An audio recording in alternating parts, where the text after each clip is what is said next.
I'm Tony Martin, and the disease that I chose to do was smallpox. The first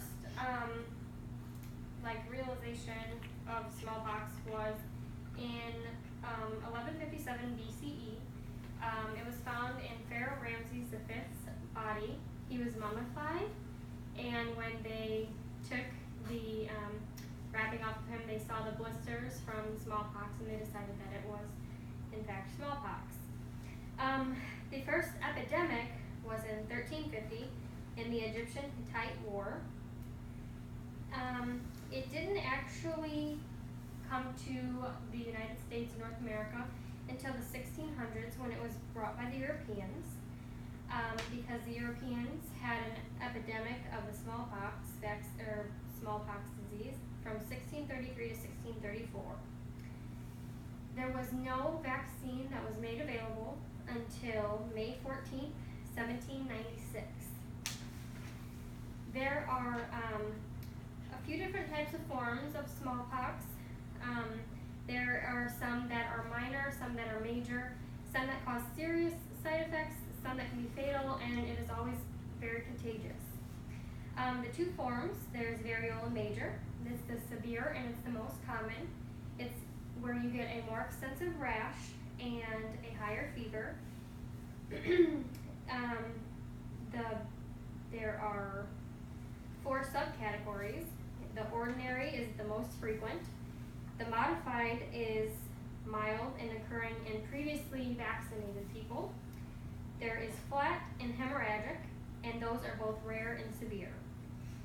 Variola minor is much less severe, and it has death rates that are 1% or less. And smallpox has occurred from time to time, but it hasn't caused very serious epidemics for a while, because once the vaccine came out, then people started to get vaccinated and it prevented things, and then it eventually became eradicated. The last case that was in the United States was in 1949, and the last case in the world was in Somalia.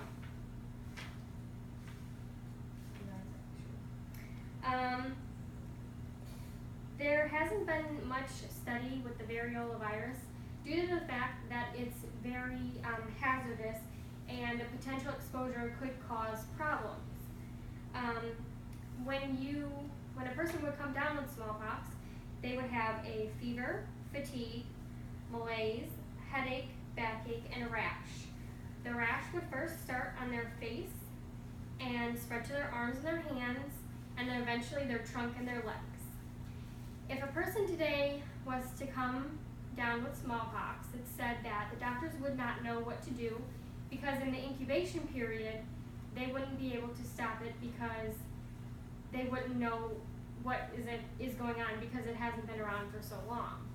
But in the case that there was a person who came down with smallpox and they were put in the hospital, they would be on contact and droplet isolation.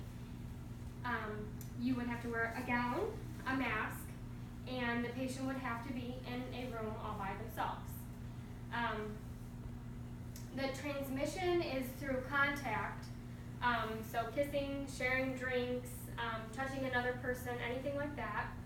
Also, it has been found that it could be spread through the ventilation systems in hospitals, from one room to the other, just from the air conditioning systems.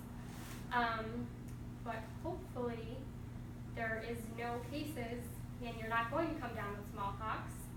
If you were to, it's most likely that you're not going to die. There are very few cases that are actually fatal.